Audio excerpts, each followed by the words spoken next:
Good morning, students. Today we are going to start next topic, applications of impulse. कल हमने इसमें पढ़ा था, इससे पहले हमने कल आपको करवाया होगा impulse क्या होता है. Impulse is a force which act on a body for a short time. जो किसी बॉडी के ऊपर एक शॉर्ट टाइम के लिए एक्ट होता है वो आपका इम्पल्स कहलाता है. इम्पल्स का जो रिलेशन जो हमने बताया था, इम्पल्स जो होता है बराबर होता है एवरेज फोर्स इनटू टाइम. ये इसका हमने कैलकुलेट करने की रिलेशन हमने बताया था इम्पल्स को निकालने के लिए. अब इसकी एप्लीकेशंस है. फर्स्ट एप्लीकेशन में इसके हम बढ़ते हैं. एक क्रिकेट प्लेयर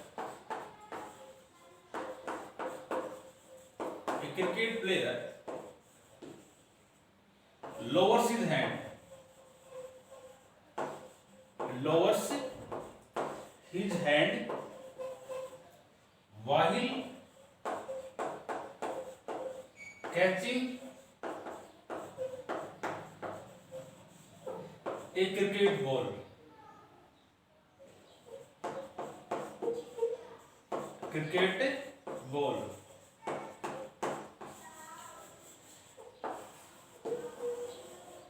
इसमें दिया हुआ है. देखा होगा आपने कोई क्रिकेट प्लेयर जो है जब बॉल को कैच करता है तो वो प्लेयर जो है हाथ को ऐसे पीछे की तरफ लेके आता है ना. इसमें इंपल्स का यूज होता है. क्यों करता है ऐसे? जैसे क्रिकेट प्लेयर जो है बॉल को कैच करता है वो टाइम ऑफ कैचिंग को बढ़ाता है. टाइम ऑफ कैचिंग यदि आपका बढ़ेगा तो जो फोर्स एग्जर्ट जो है बॉल के द्वारा, जो आपका हाथों पे जो फोर्स जो एग्जर्ट होगा वो टाइम ऑफ कैचिंग यदि आपको बढ़ रहा है तो फोर्स कम एग्जर्ट होगा. और टाइम ऑफ कैचिंग यदि आपका ज्यादा है, कम है मान लो, तो फोर्स जो है वो ज्यादा लगेगा. जैसे हमने रिलेशन बताया, यहां से फोर्स जो होगा, फोर्स किसके बराबर आएगा? इस रिलेशन से फोर्स क्या होगा? ये होगा इंपल्स बाय टाइम. या इसको हम इसके आगे हमने इसमें प्रूव किया चेंज इन मोमेंटम.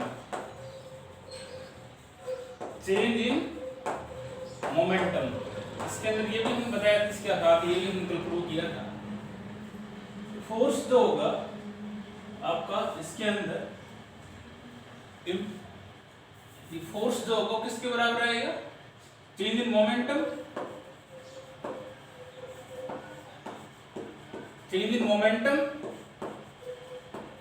बाय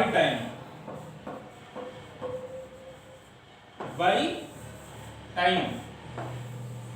इसका मतलब क्या हुआ? टाइम ऑफ कैचिंग यदि आपका बढ़ेगा तो फोर्स जो लगेगा वो कम एग्जर्ट होगा.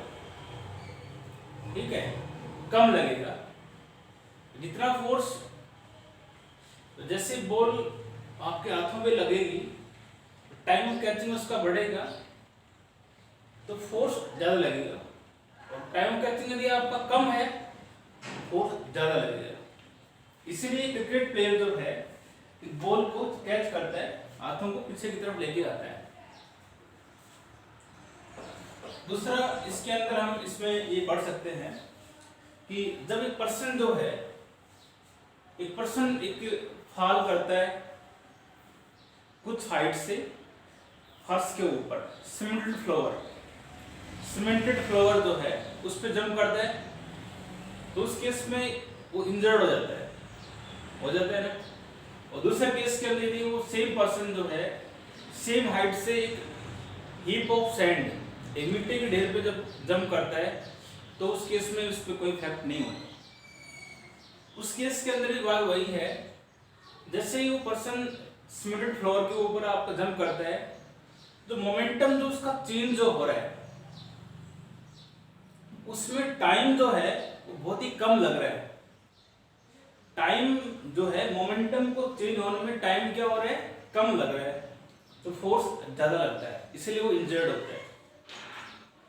ठीक है। दूसरे केस में आप कह सकते हो, जैसे मिट्टी के ढेर पे जंप करता है, तो जैसे वो जंप करेगा तो मोमेंटम उसका चेंज होने में टाइम जो है वो ज्यादा लग रहा है, ज्यादा लगेगा तो फोर्स जो एक्सर्ट होगा वो कम लगेगा। ठीक है। और इसकी एप्लीकेशन भी है, जैसे आपने पढ़ा होगा थर्ड एप्लीकेशन, उसमें और भी है, काफी है। एक क्रिकेट प्लेयर जो है, क्रिकेट प्लेयर बॉल को कैच करता है, क्रिकेट बॉल जैसे टेनिस की बॉल जो होती है ना आपकी, उसको कैच करना थोड़ा डिफिकल्ट होता है। टेनिस की बॉल जो होती है वो हल्की होती है,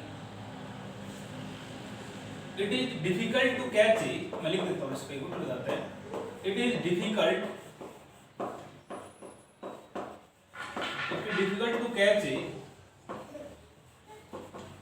to catch a cricket ball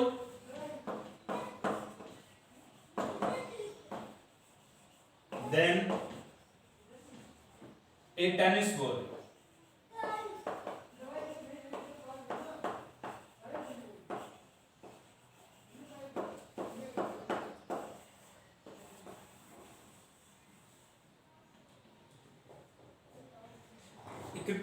जो क्रिकेट बॉल जो होती है ना, इसको कैच करना डिफिकल्ट होता है देन ए टेनिस बॉल। ऐसा क्यों? क्रिकेट की जो बॉल जो होती है उसका मास ज्यादा होता है, इसका मतलब हैवी ज्यादा होगी, हैवी क्या होगी, वो ज्यादा होगी, उसका मोमेंटम भी क्या होगा, ज्यादा मोमेंटम होगा, और therefore this exert a large force. और जो आपके जो टेनिस की बॉल जो होती है उसका मास जो होता है क्या होता है, उसका मास आपका कम होता है, उसका मास कम होता है, तो मोमेंटम भी क्या होगा, कम होगा, इसलिए इसको इजी हम कैच कर सकते, इंजर्ड नहीं होता। सीधी सी बात यही है, इसमें भी इसका यूज हो रहा है भाई, क्रिकेट बॉल हैवी होगा तो मोमेंटम उसका ज्यादा होगा, मोमेंटम उसका ज्यादा होगा, ज्यादा फोर्स लगेगा उसके ऊपर, मोमेंटम ज्यादा होगा तो फोर्स ज्यादा एक्सर्ट होगा। और टेनिस की बॉल हल्की होती है, मास कम होगा, कम मोमेंटम होगा, फोर्स भी क्या होगा उस पर कम लगेगा। इस प्रकार ये इसकी एप्लीकेशंस आपकी मैंने बताई है इम्पल्स की। ठीक है। एक पर्सन कुछ हाइट से जंप करता है फर्श सीमेंटेड फ्लोर के ऊपर तो इंजर्ड होता है, कारण बताया, जब सीमेंटेड फ्लोर के ऊपर जंप करता है तो मोमेंटम चेंज जो हो रहा है उसमें टाइम जो है बहुत कम लगता है, इसलिए वो उससे ज्यादा फोर्स एक्सर्ट होगा पैरों के ऊपर उसके। ठीक है। ये 3 एप्लीकेशन मैंने इसके बारे में बताई। नेक्स्ट टॉपिक हम शुरू करते हैं।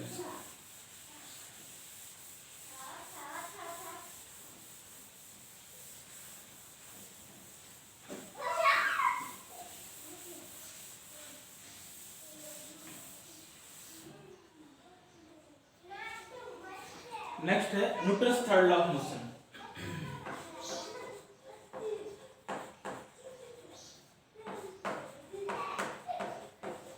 Newton's third law of motion.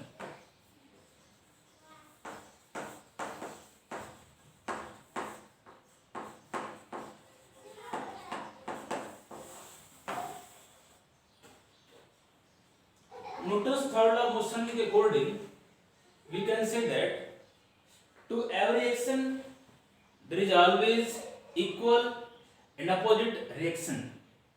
जो भी हम एक्शन करते हैं उसकी अपोजिटली हमेशा क्या होती है, रिएक्शन होती है। एक्शन और reaction, there are two forces.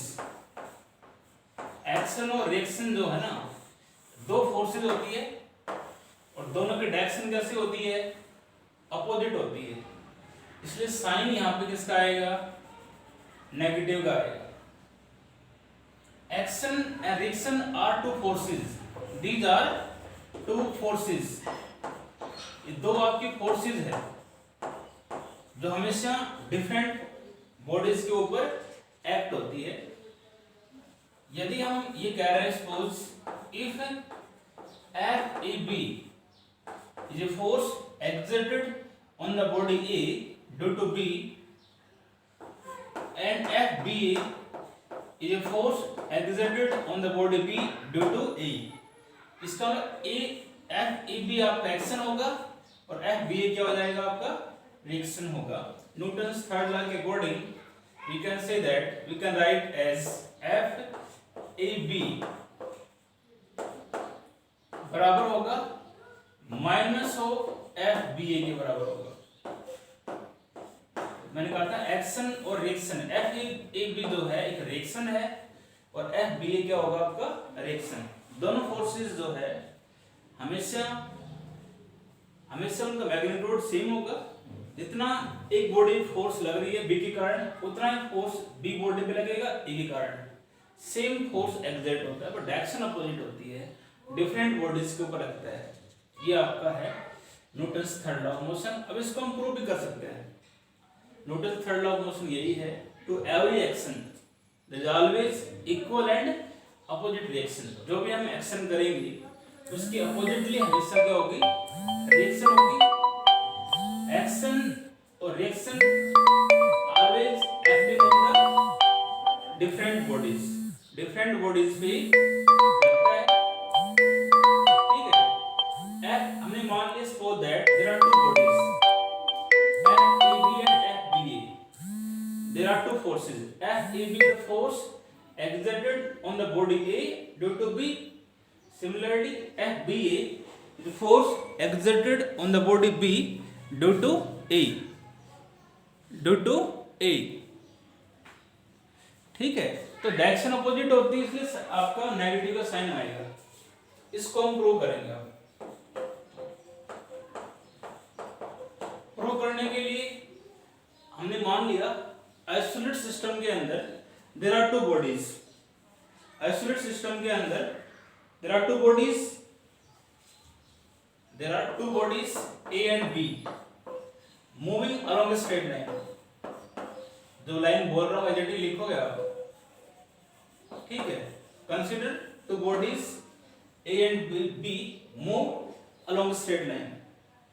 During them collide. जब आपस में बॉडीज क्या होती है आपकी कोलाइड होती है तो उनका मोमेंटम जो है वो क्या होगा. दोनों बॉडी आपस में टकराएगी तो उनका मोमेंटम चेंज होगा, उनकी वेलोसिटी क्या होगी चेंज होगी. तो हमने मान लिया let delta P1 and delta P2 be the change in momentum. B change in momentum. दो बॉडी जो है हमने बताया मूव कर रही अलोंग ए स्ट्रेट लाइन. ठीक है. दोनों बॉडी जो है along a straight line move कर रही है. दोनों आपस में टकराती है तो उनकी वेलोसिटी बदल जाएगी. वेलोसिटी बदलेगी तो मोमेंटम भी क्या होगा उनका चेंज होगा. ठीक है. ये हम जानते हैं. इसके बाद में हमने एक मान लिया कि डेल्टा P1 और डेल्टा P2 जो है there are change of momentum. Delta P1 and delta P2 are the change in momentum of the body A and B. Then according to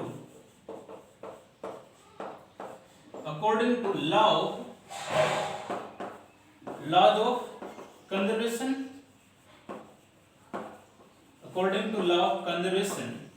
of linear momentum.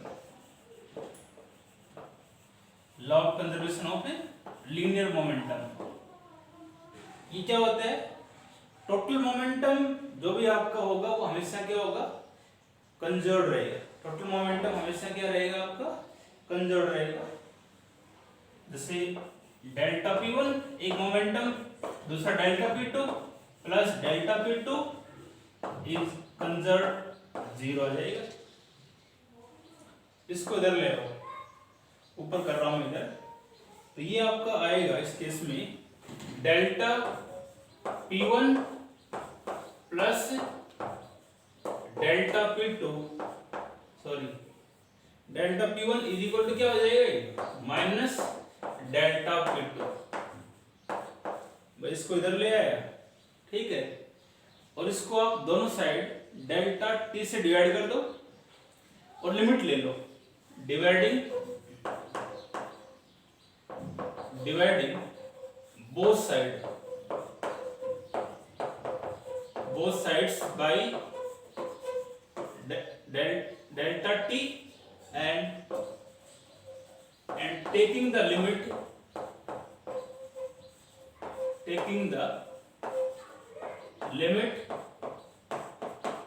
Delta T tends to zero, ऐसे हम इसको लिखते हैं, delta T tends to zero, limit भी लेंगे इसकी।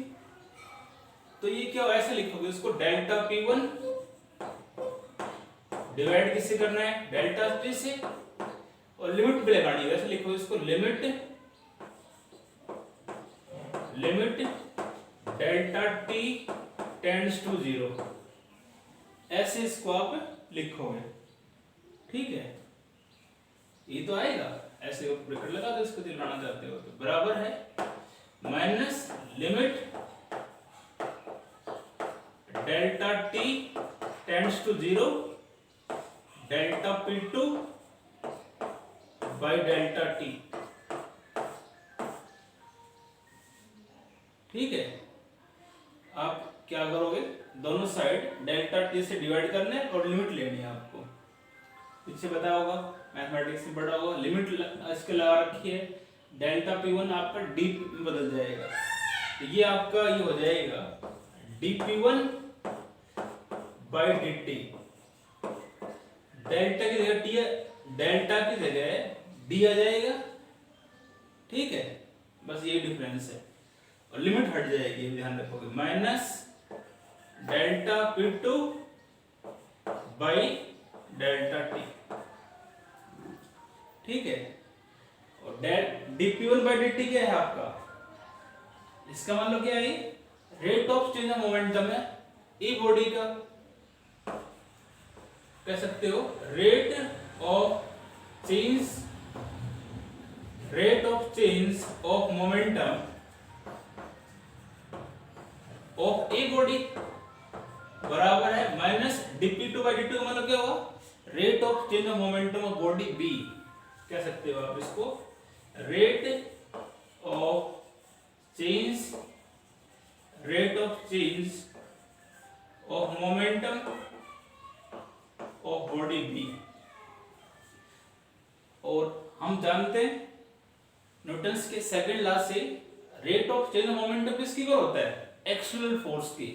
इसका मतलब इसको हम कह सकते हैं, दिस इज कॉल्ड F12,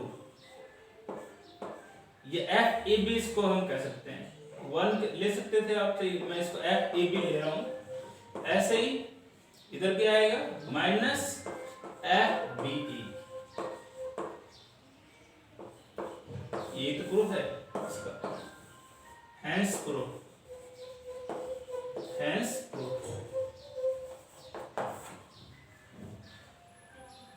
ठीक है,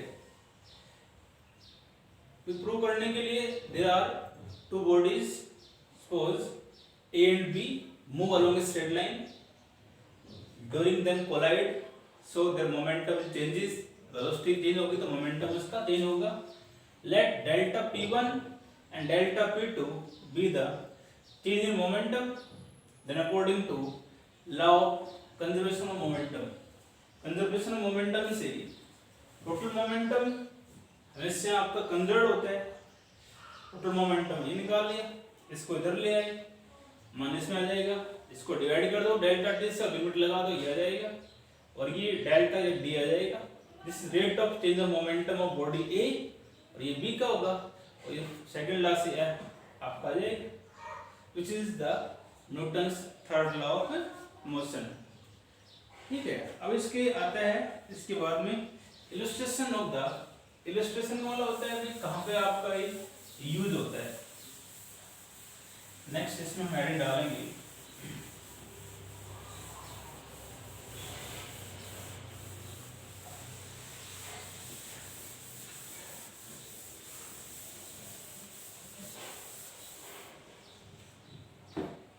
illustration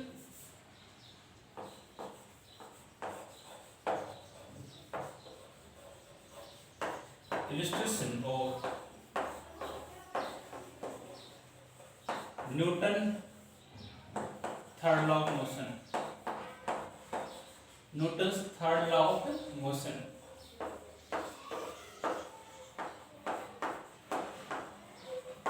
Illustration of Newton's third law of motion. भाई एक्सप्लेनेशन कर सकते हो किन किन जगह आप किन किन बॉडीज के अंदर कहाँ कहाँ आपका न्यूटन्स थर्ड लॉ एक्ट होता है। लाइफ में आपने देखा होगा, सबसे पहले मैं इसमें बता रहा हूँ, book line on A table, a book line on A table. कोई बुक है मान लो, टेबल पे रखी हुई है, तो वहां भी न्यूटन्स थर्ड लॉ आपका एक्ट हो रहा है, उसमें लग रहा है। कैसे? सपोज दैट ये कोई टेबल आपकी है, ठीक है, ये इस पे कोई बुक रखी हुई है, तो बुक के द्वारा आपका टेबल पे आपका क्या होगा? फोर्स लगेगा बुक के द्वारा। वो कितना लगेगा? इस बुक का वेट क्या है, और बुक टेबल इस बुक को क्या कर रही है? बैलेंस कर रही है। तो बैलेंस करने के लिए ऊपर इसका लगेगा नॉर्मल रिएक्शन, इसको हम कह सकते हैं। बुक जो है, टेबल जो है, बुक को सपोर्ट कर रही है, सपोर्ट ऑफ द टेबल, इस रिएक्शन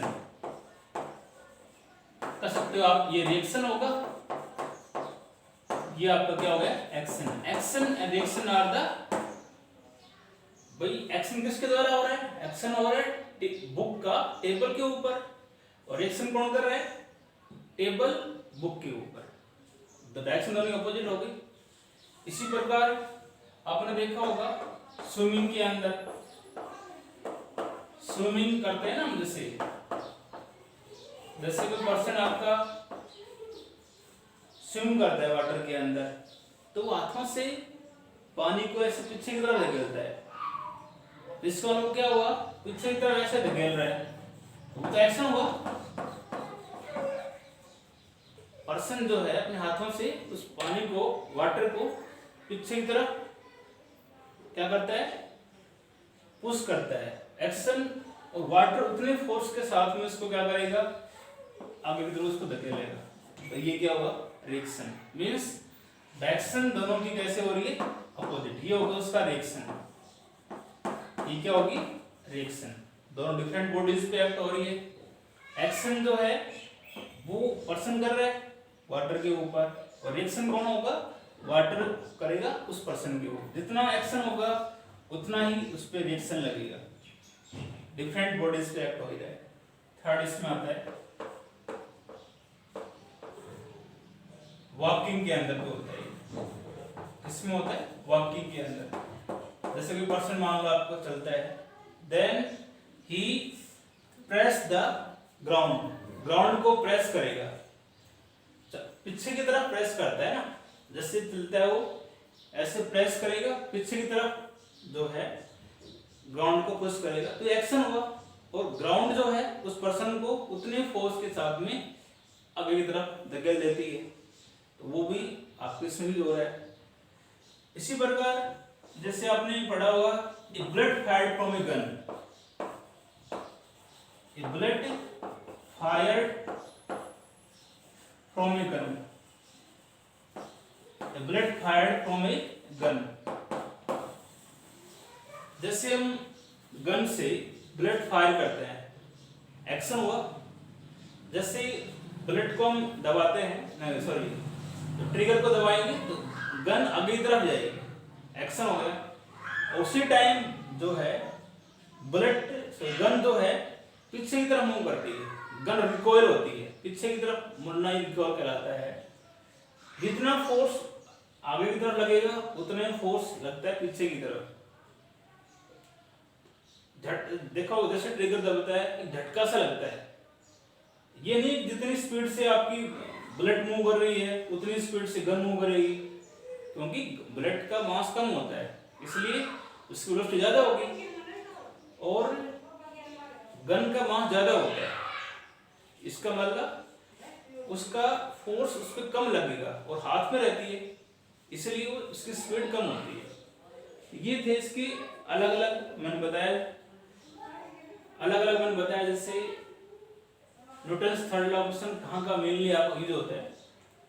इसके अलावा और काफी जगह इसमें यूज होता है। एक book lying on a table, swimming के अंदर होता है, वाकई के अंदर होता है, एक ब्रेड हम फायर करते हैं गन से, इन सभी में आपका न्यूटन्स लॉ आपका अप्लीकेबल होता है। ठीक है, नेक्स्ट पार्ट जो है इसका आगे जो टॉपिक जो आएगा थोड़ा इसका बड़ा टॉपिक होगा, इसलिए उसको हम कल हम करेंगे Newton's third law of motion जो है, sorry second law of motion is a real law of motion. तो बड़ा टॉपिक है इसलिए अलग अलग हम करेंगे नहीं, उसको कंबाइन करेंगे। यहाँ तक आप इसको नोट्स बनाओगे, जैसे मैं बोल रहा हूँ हर चीज के बारे में बताया है वही आप इसमें नोट करोगे। तो बुक का यूज कर सकते हो, अदरवाइज मैं बोल रहा हूँ उसके अकॉर्डिंग आप एज इट इज डेफिनेशन में हर चीज की वो लिखवाता हूँ, बोलता हूँ यहाँ पे, वो सेम लिखोगे, समझाया मैंने उसके अकॉर्डिंग आप उनको लिखोगे। ठीक है, थैंक्स।